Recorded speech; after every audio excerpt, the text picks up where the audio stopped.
by Bram Stoker. Episode 9. Chapter 9. Letter, Mina Harker, to Lucy Westenra, Budapest, 24th of August. My dearest Lucy, I know you'll be anxious to hear all that has happened since we parted at the railway station at Whitby. Well, my dear, I got to Hull all right, and caught the boat to Hamburg, and then the train on here. I feel that I can hardly recall anything of the journey, except that I knew I was coming to Jonathan, and that as I should have to do some nursing, I had better get all the sleep I could. I found my dear one, oh, so thin and pale and weak-looking.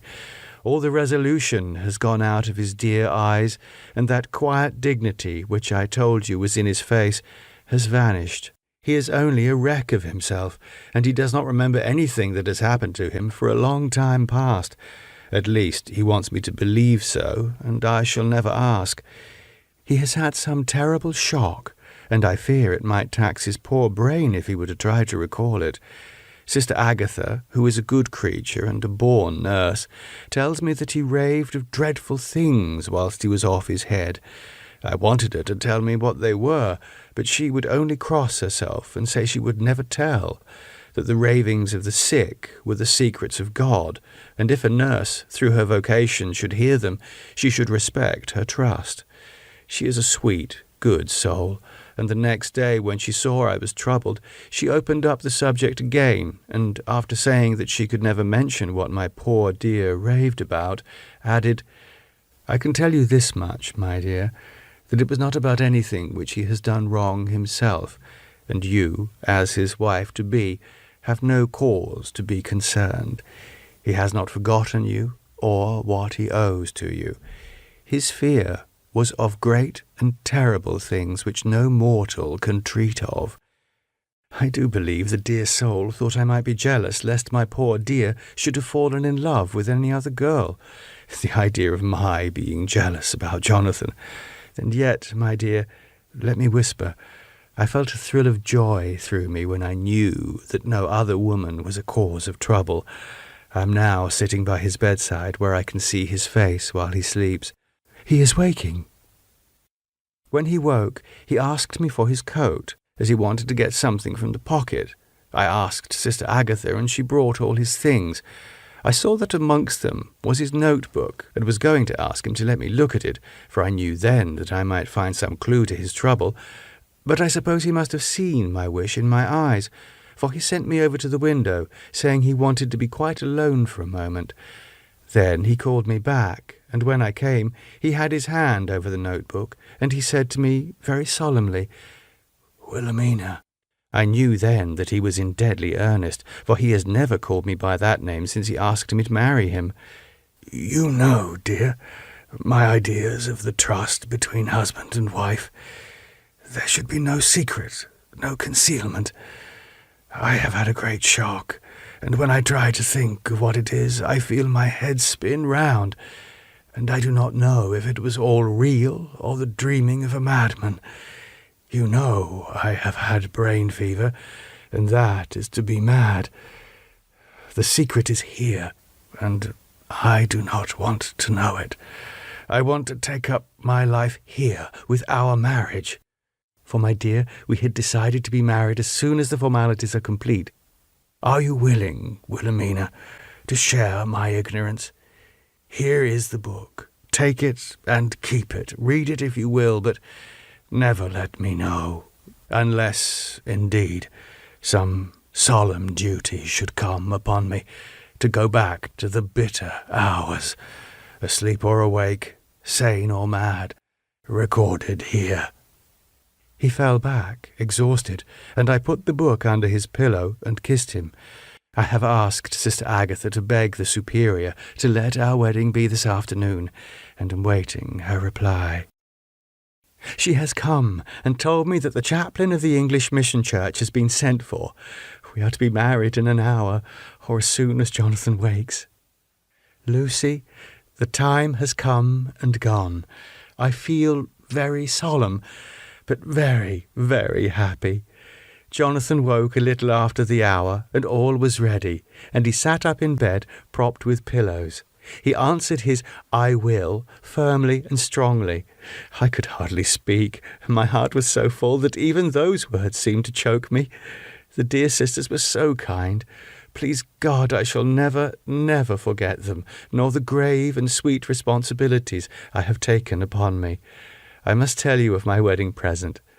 When the chaplain and the sisters had left me alone with my husband, oh, Lucy, it's the first time I have written the words, my husband, left me alone with my husband, I took the book from under his pillow and wrapped it up in white paper and tied it with a little bit of pale ribbon which was round my neck and sealed it over the knot with sealing wax, and for my seal I used my wedding ring. Then I kissed it and showed it to my husband and told him that I would keep it so, and then it would be an outward and visible sign for us all our lives that we trusted each other, that I would never open it unless it were for his own dear sake or for the sake of some stern duty. Then he took my hand in his. Oh, Lucy, it was the first time he took his wife's hand, and said that it was the dearest thing in all the wide world, and that he would go through all the past again to win it, if need be. The poor dear meant to have said a part of the past, but he cannot think of time yet, and I shall not wonder if, at first, he mixes up not only the month, but the year. Well, my dear, what could I say? I could only tell him that I was the happiest woman in all the wide world, and that I had nothing to give him except myself, my life, and my trust, and that with these went my love and duty for all the days of my life. And, my dear, when he kissed me and drew me to him with his poor weak hands, it was like a very solemn pledge between us. Lucy, dear, do you know why I tell you all this? It is not only because it is all sweet to me, but because you have been and are very dear to me. It was my privilege to be your friend and guide when you came from the schoolroom to prepare for the world of life.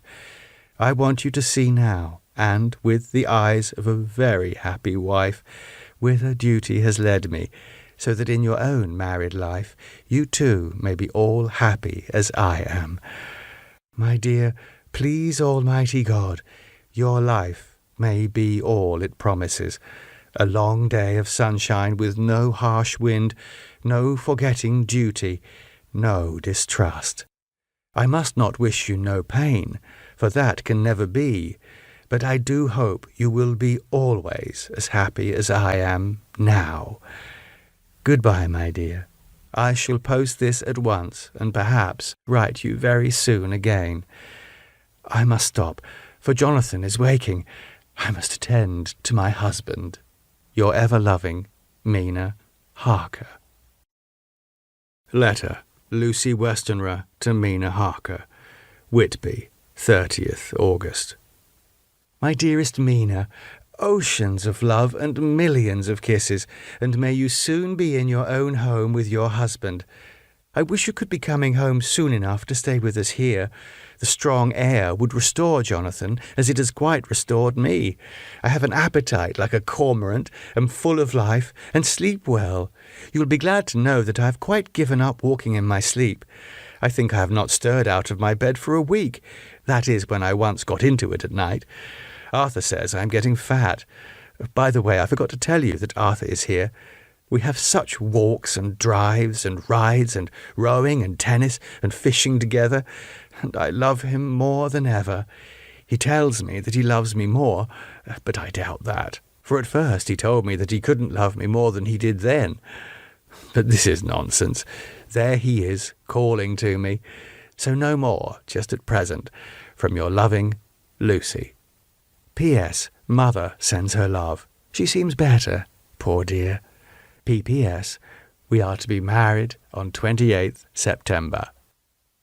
Dr. Seward's Diary. 20th August. The case of Renfield grows even more interesting. He has now so far quieted that there are spells of cessation from his passion. For the first week after his attack, he was perpetually violent. Then, one night, just as the moon rose, he grew quiet and kept murmuring to himself, "Now I can wait. Now I can wait." The attendant came to tell me, so I ran down at once to have a look at him. He was still in the straight waistcoat and in the padded room, but the suffused look had gone from his face, and his eyes had something of their old pleading, I might almost say cringing, softness. I was satisfied with his present condition, and directed him to be relieved.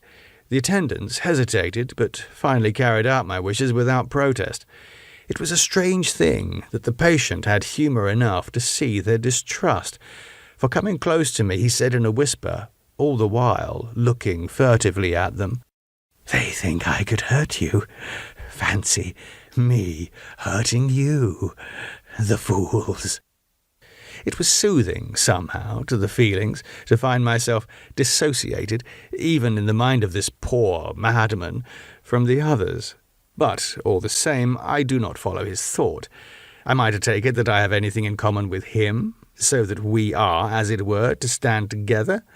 Or has he to gain from me some good, so stupendous that my well-being is needful to him? I must find out later on. Tonight he will not speak. Even the offer of a kitten, or even a full-grown cat, will not tempt him. He will only say, "I don't take any stock in cats. I have more to think of now, and I can wait. I can wait."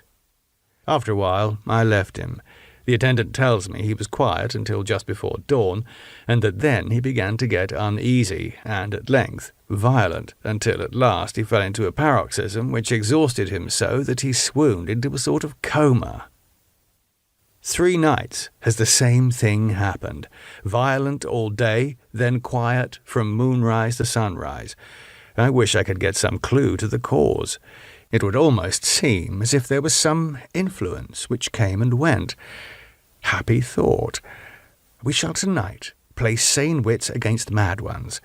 He escaped before without our help. Tonight he shall escape with it. We shall give him a chance, and have the men ready to follow him in case they are required.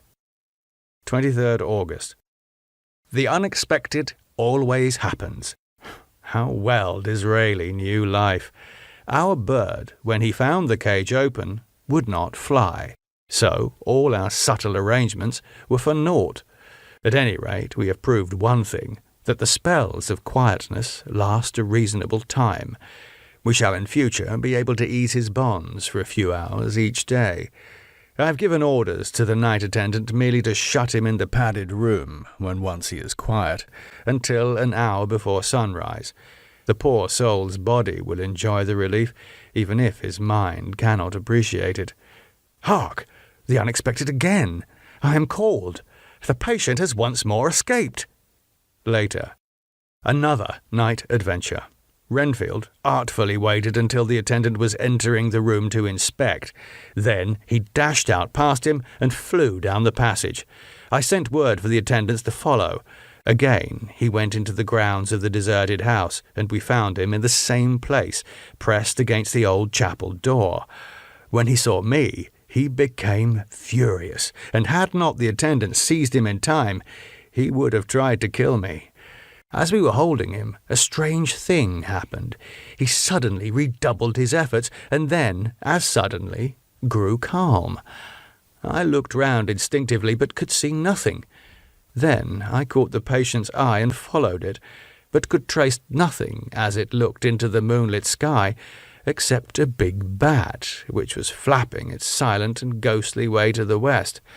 Bats usually wheel and flit about, but this one seemed to go straight on, as if it knew where it was bound for, or had some intention of its own. The patient grew calmer every instant, and presently said, "You needn't tie me. I shall go quietly." Without trouble, we came back to the house. I feel there is something ominous in his calm, and shall not forget this night. Lucy Westenra's Diary. Helsing, 24th of August. I must imitate Mina and keep writing things down. Then we can have long talks when we do meet.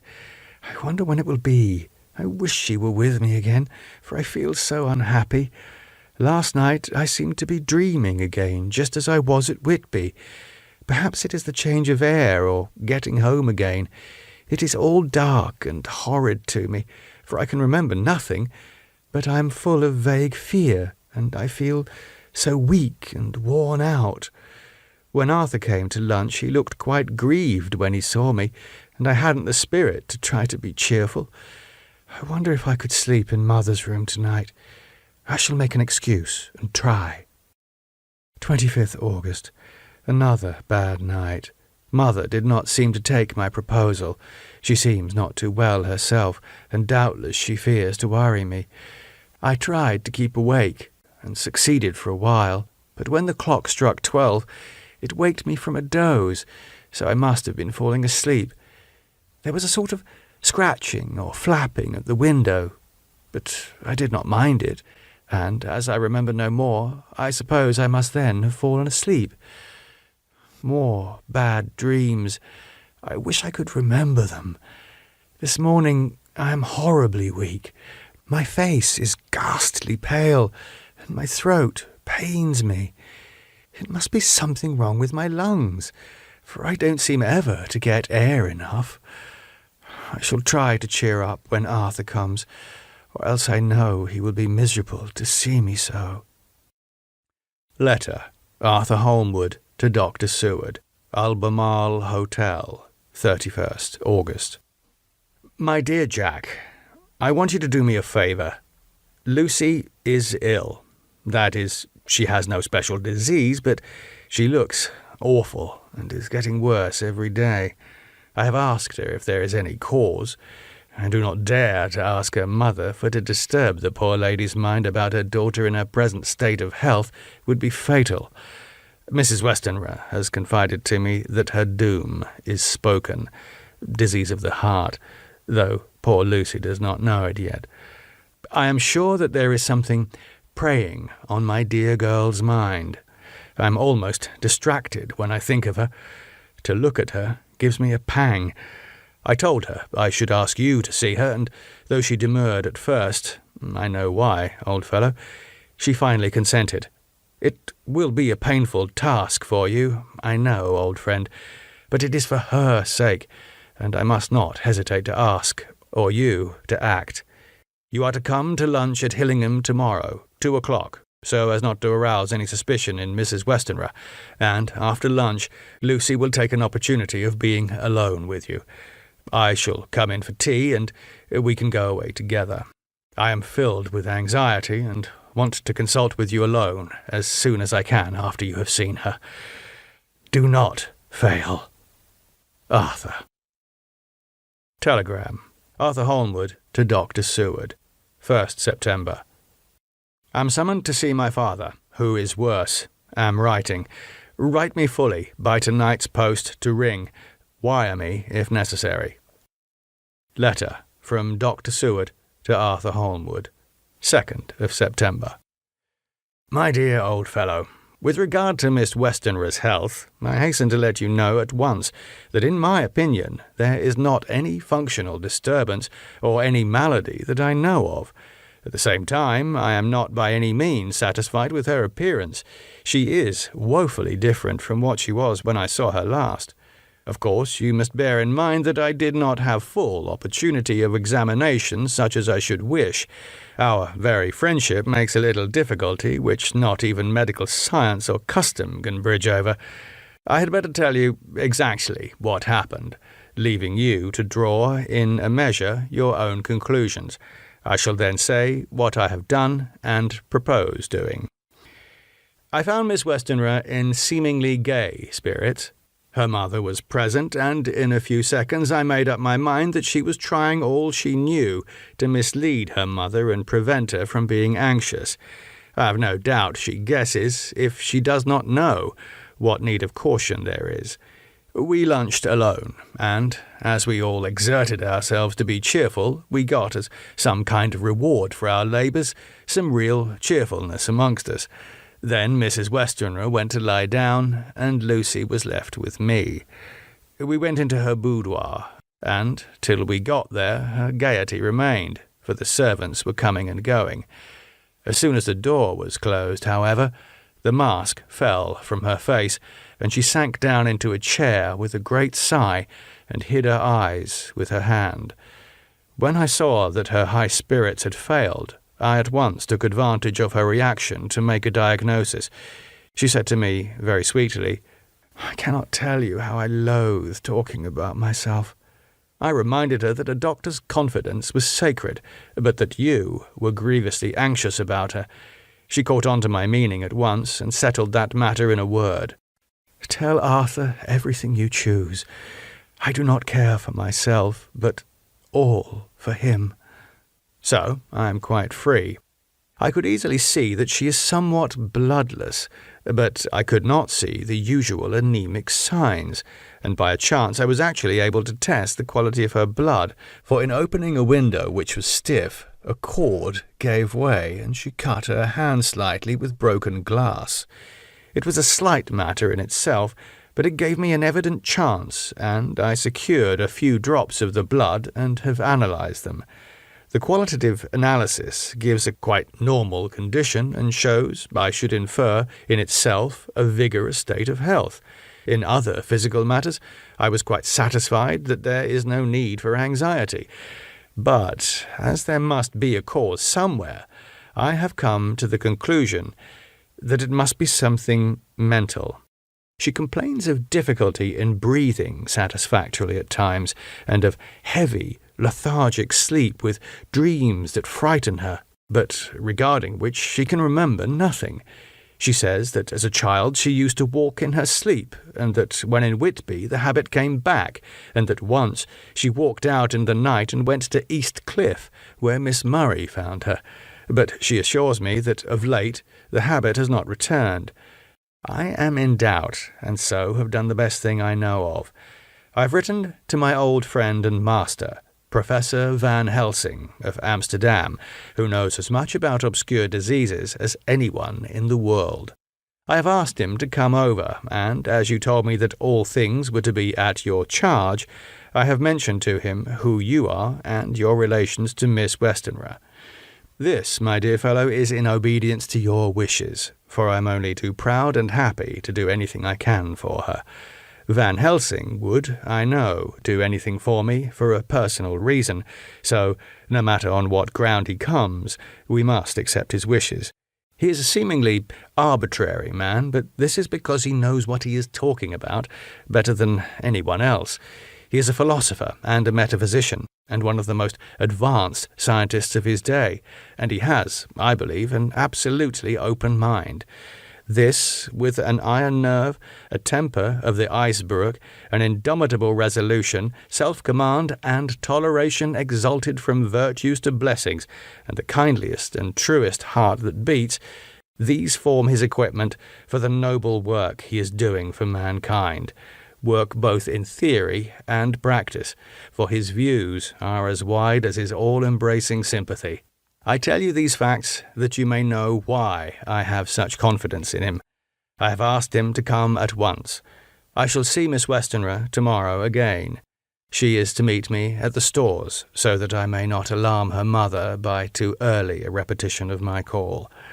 Yours always, John Seward. Letter. Abraham Van Helsing, M.D., D.Ph., D.Lit., etc., etc., to Dr. Seward, 2nd of September. My good friend, when I have received your letter, I am already coming to you. By good fortune, I can leave just at once, without wrong to any of those who have trusted me. Were fortune other, then it were bad for those who have trusted, for I come to my friend when he call me to aid those he holds dear. Tell your friend that when that time you suck from my wound so swiftly the poison of the gangrene from that knife that our other friend, too nervous, let slip, you did more for him when he wants my aids and you call for them than all his great fortune could do. but it is pleasure added to do for him your friend. It is to you that I come. Have, then, rooms for me at the Great Eastern Hotel, so that I may be near to hand, and please it so, arrange that we may see the young lady not too late on tomorrow, for it is likely that I may have to return here that night. But if need be, I shall come again in 3 days, and stay longer if it must. Till then, goodbye, my friend John. Van Helsing. Letter, Dr. John Seward to Honourable Arthur Holmwood, 3rd of September. My dear Art, Van Helsing has come and gone. He came on with me to Hillingham and found that, by Lucy's discretion, her mother was lunching out, so that we were alone with her. Van Helsing made a very careful examination of the patient. He is to report to me, and I shall advise you, for of course I was not present all the time. He is, I fear, much concerned, but says he must think. When I told him of our friendship and how you trust to me in the matter, he said, "You must tell him all you think. Tell him what I think, if you can guess it, if you will. Nay, I am not jesting. This is no jest, but life and death, perhaps more." I asked him what he meant by that, for he was very serious. This was when we had come back to town, and he was having a cup of tea before starting on his return to Amsterdam. He would not give me any further clue. You must not be angry with me, Art, because his very reticence means that all his brains are working for her good. He will speak plainly enough when the time comes, be sure. So I told him I would simply write an account of our visit, just as if I were doing a descriptive special article for the Daily Telegraph. He seemed not to notice, but remarked that the smuts in London were not quite as bad as they used to be when he was a student here. I am to get his report tomorrow, if he can possibly make it. In any case, I am to have a letter. Well, as to the visit, Lucy was more cheerful than on the day I first saw her, and certainly looked better. She had lost something of the ghastly look that so upset you, and her breathing was normal. She was very sweet to the professor, as she always is, and tried to make him feel at ease, though I could see that the poor girl was making a hard struggle for it. I believe Van Helsing saw it too, for I saw the quick look under his bushy brows that I knew of old. Then he began to chat of all things except ourselves and diseases, and with such an infinite geniality that I could see poor Lucy's pretence of animation merge into reality. Then, without any seeming change, he brought the conversation gently round to his visit, and suavely said, "My dear young miss, I have the so great pleasure, because you are so much beloved. That is much, my dear. Ever were there that which I do not see. They told me you were down in the spirit, and that you were of a ghastly pale. To them I say, poof!" And he snapped his fingers at me and went on. "But you and I shall show them how wrong they are. How can he?" And he pointed at me with the same look and gesture as that with which he once pointed me out to his class on, or rather after, a particular occasion which he never fails to remind me of. "Know anything of young ladies. He has his madmens to play with, and to bring them back to happiness and to those that love them. It is much to do, and but there are rewards in that we can bestow such happiness.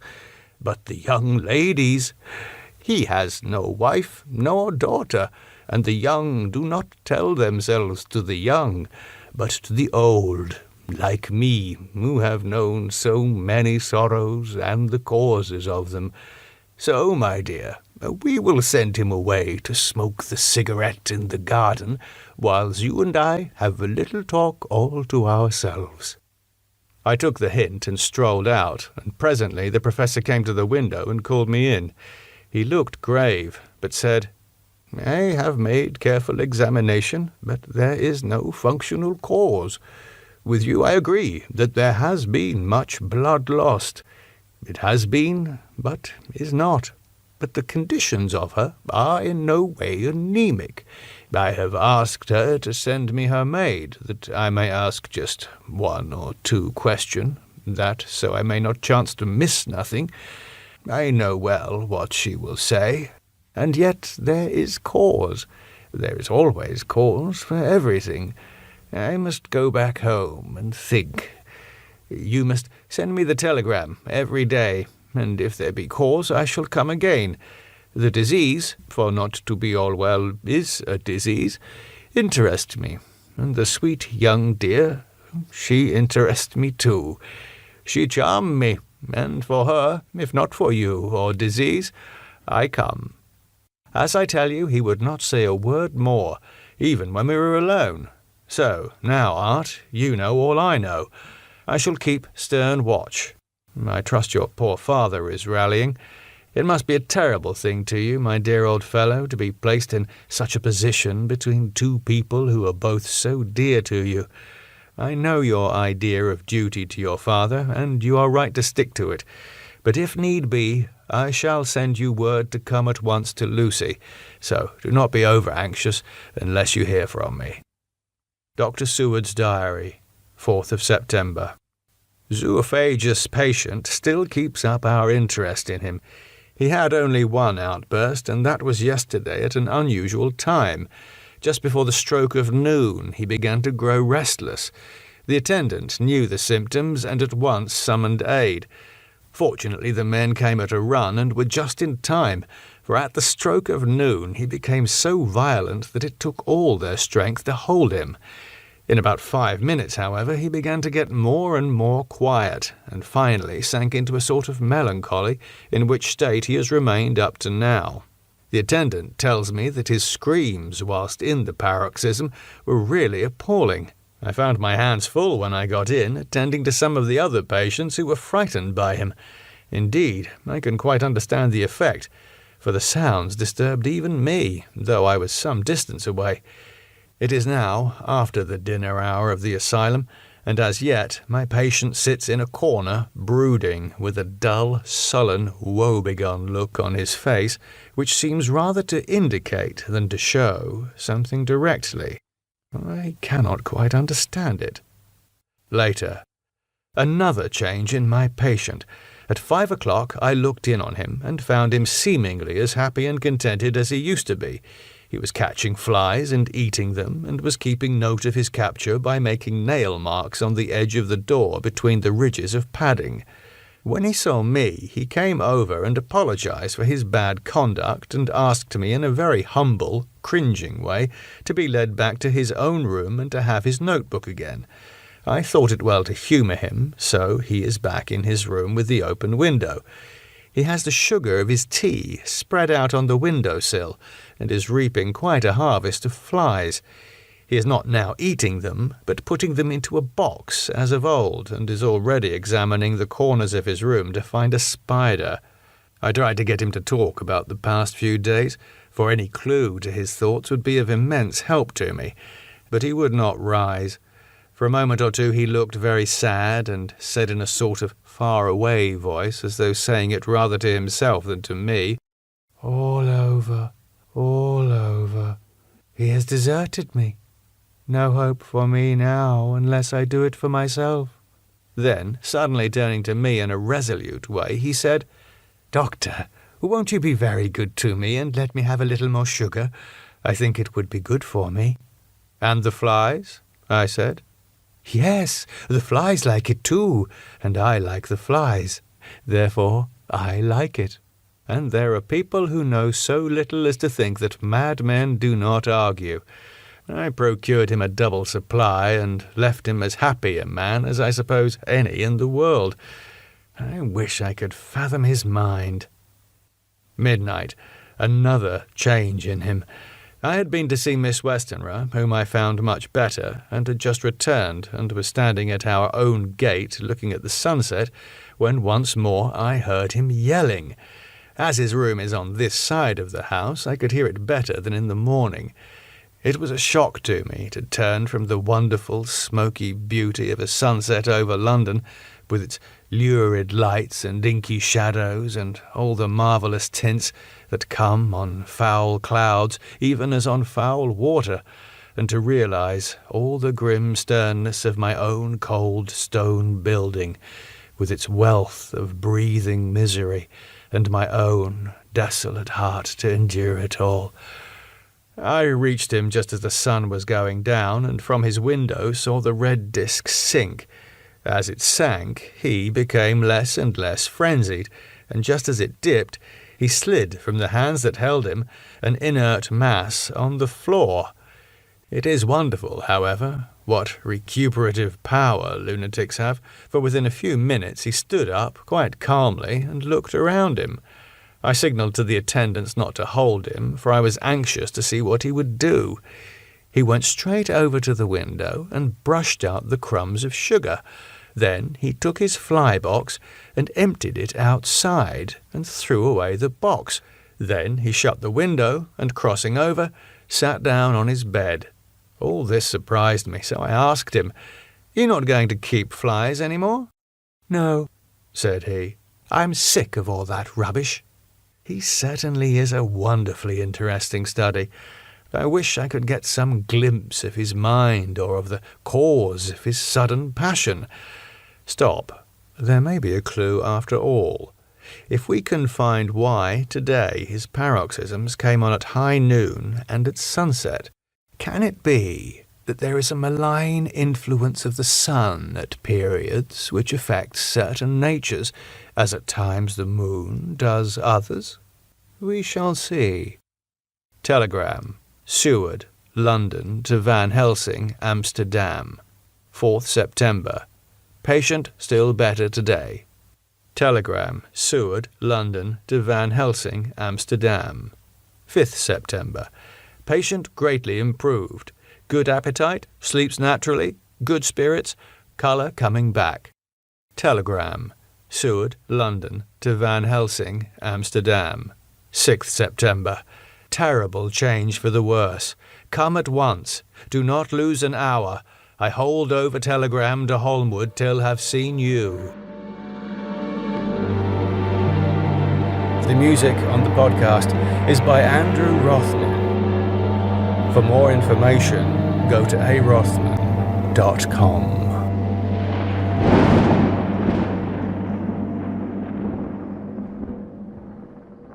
Thank you for listening. If you're enjoying this podcast and you're a fan of classic horror stories, like those of H.P. Lovecraft, for example, then you may enjoy another of my podcasts. This one's called The Vault of Lovecraft. It contains my unabridged readings of The Shadow over Innsmouth, Herbert West Reanimator, The Thing on the Doorstep, and many, many more. So search for The Vault of Lovecraft in your podcast app or visit my website, mikebennetauthor.com, for links. Thank you.